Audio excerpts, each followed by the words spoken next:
After weeks of 1-2 finishes, Max Verstappen and Lando Norris finally collide in the closing stages of the Austrian Grand Prix, opening the door to George Russell to pick up the pieces and claim Mercedes' first victory since the 2022 Brazilian Grand Prix. From RacingNews365.com, my name is Nick Golding, and I'm joined, as always, by lead editor Ian Parks. Ian, a chaotic end to the race, which resulted in Russell winning after Verstappen and Norris finally collided.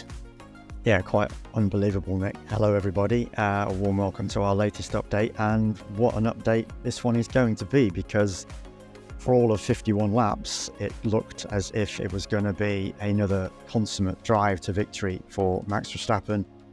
It led pretty much from the five red lights going out, as I say, up until the end of lap 51, bar a couple of laps around the first pit stop phase when Oscar Piastri, who was the last to pit, managed to get his nose in front for a couple of laps. But up until that point, as I say, it was looking all over another Max Verstappen victory to complete what would have been a perfect weekend for him, bearing in mind he had already won the sprint race and he had taken pole position in there both for the sprint and for the Grand Prix. Just to give everybody an update as to what happened, as I say, lap 51, both Max and Lando came in for their second pit stops. Max had a comfortable 7.5 second lead.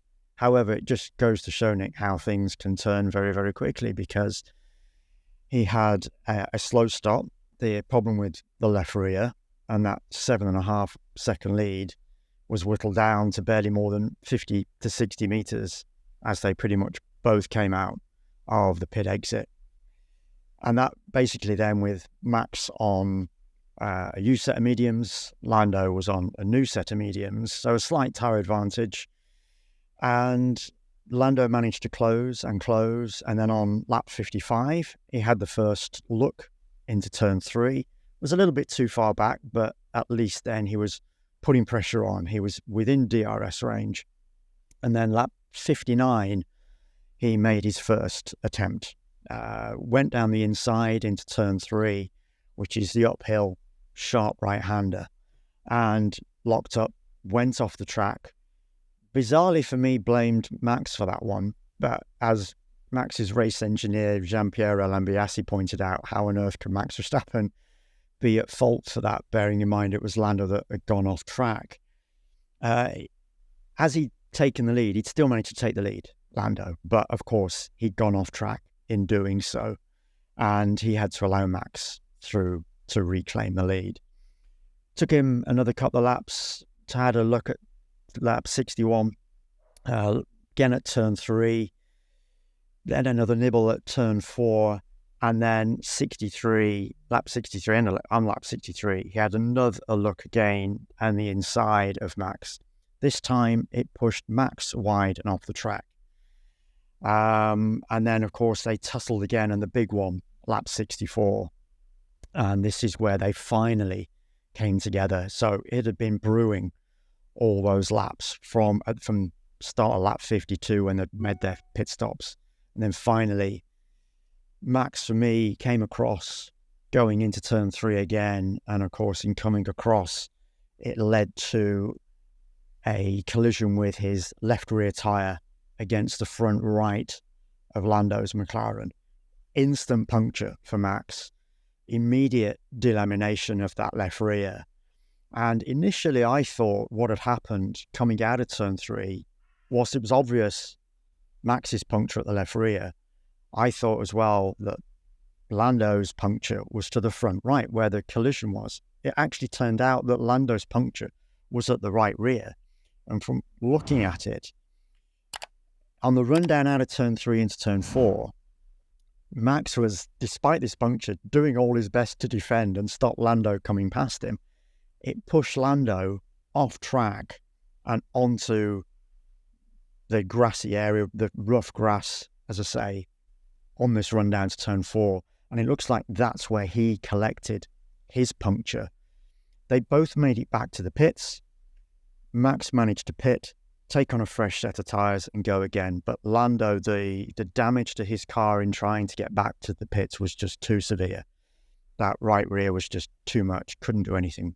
And as I say, he retired there and then. Max, as I say, managed to pit again, take on the softs, and finished in what was a 5th position. And as well as that, he also claimed a point for the fastest lap because he was on a set of softs. So just a quite remarkable end to what appeared to be initially was going to be a relatively routine victory for Max Verstappen to complete, as I said, what was going to be a fascinating, a perfect weekend for him. But what is now fascinating is the fallout from this and where we go from here. Absolutely. And of course, for the viewers who are watching, let us know your thoughts on the incident in the comment section below. And in particular, who you think is at fault? Do you think it was Max? Do you think it was Lando? Do you think it was a racing incident because the stewards obviously judged that Max was at fault and gave him a 10-second time penalty? Ian, though, in your opinion, and I don't want to clarify that all opinions are allowed. I don't want to see any hate comments or people being picked out for their opinions. All are valid. Who do you think, was to blame, or was either driver to blame in your opinion? In the build-up to it, and bearing in mind there had been complaints from Lando over the radio saying that Max was moving under braking, and comments that Max denied post-race. He says, "I'm the one in the cockpit. I know where I am."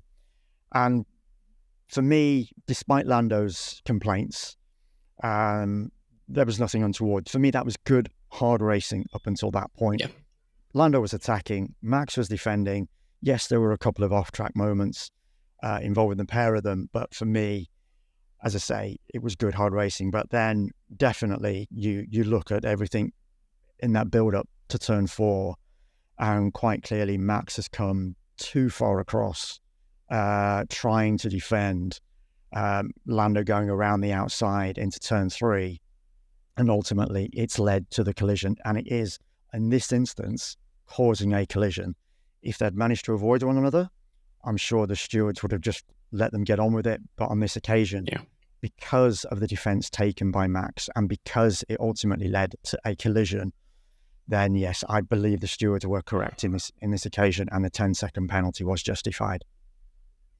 Interesting. Well, I think it's slightly different. Again, I've seen it a few times just to make sure I'm not talking complete rubbish. But in my view, I think the entire thing, all the incidents in the build-up, and the big collision itself on lap 6, I think it was all just hard racing and a racing incident. 2 drivers pushing themselves to the limit, perhaps both of them going slightly beyond in places. But like I said, for those watching, let us know your thoughts on the incident in the comment section below. And of course, the big winner out of all of this is George Russell and Mercedes. Russell claiming the team's first win since he won his first F1 race back in 2022 in Brazil, was looking set for a 3rd place finish, which Toto Wolff was more than happy with. That's what Mercedes' pace looked like. It looked like P3. Only to pick up the pieces and claim a 2nd career victory. As George said afterwards, you've got to be in it to win it. And, it's like any sport at the end of the day. You play in this case, you go to the checkered flag. In other sports, you go to the whistle, because you just never know what might happen. And this was a perfect case of picking up the pieces, as you've rightly pointed out, because these 2 guys that have been 1st and 2nd pretty much in most things recently, in qualifying, sprint races, other Grand Prix, they came together in the end. It was, up until this point, they'd always raced cleanly, fairly between them. As I say, we'll discuss the fallout a little bit more in this video. But for George, right place, right time. He was running 3rd. The 2 guys ahead of him had their collision, and he made hay underneath the Austrian sunshine. First win for him, or his 2nd career win, first win for him since that Sao Paulo Grand Prix of 2022, and first win for Mercedes for 2022.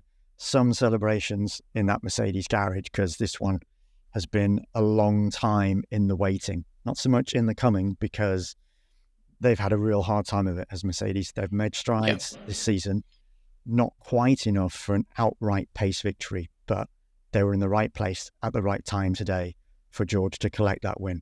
well done to them. Absolutely. Oh, yeah, well done, Mercedes. Absolutely. Just to quickly run through the top 10, obviously Russell was victorious ahead of Oscar Piastri in second, who we'll touch on in a second. Carlos Sainz in third. Lewis Hamilton in fourth. Max Verstappen, as we mentioned, in P5, despite a 10-second time penalty and crawling round with a completely delaminated tyre. Nico Hülkenberg, P6, great result for Haas. Sergio Perez, P7. We'll discuss him in the podcast because another very tough weekend for the Red Bull driver. Kevin Magnussen, P8, so it really was big points for Haas with Daniel Ricciardo and Pierre Gasly in 9th and 10th. Oscar Piastri was a big talking point after qualifying, would have qualified third, but obviously had his best lap in Q3, deleted for exceeding track limits, started 7th, recovered to second, just 2 seconds short of a maiden victory. You do feel, had he not exceeded track limits, it's a good chance he probably would have won today.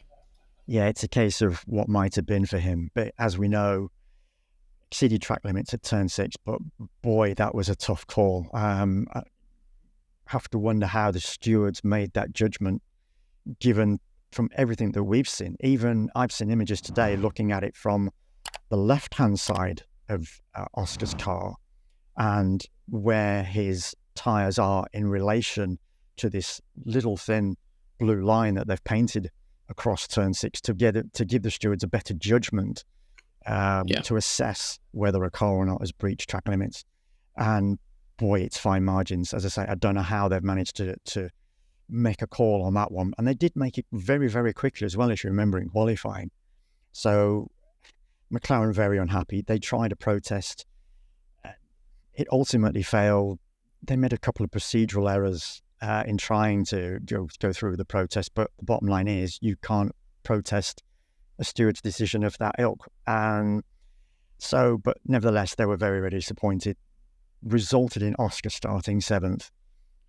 But for that, if he had started third, but for that track limits transgression, if he had started third, would he have been the driver to pick up the pieces and score what would have been his first Grand Prix victory?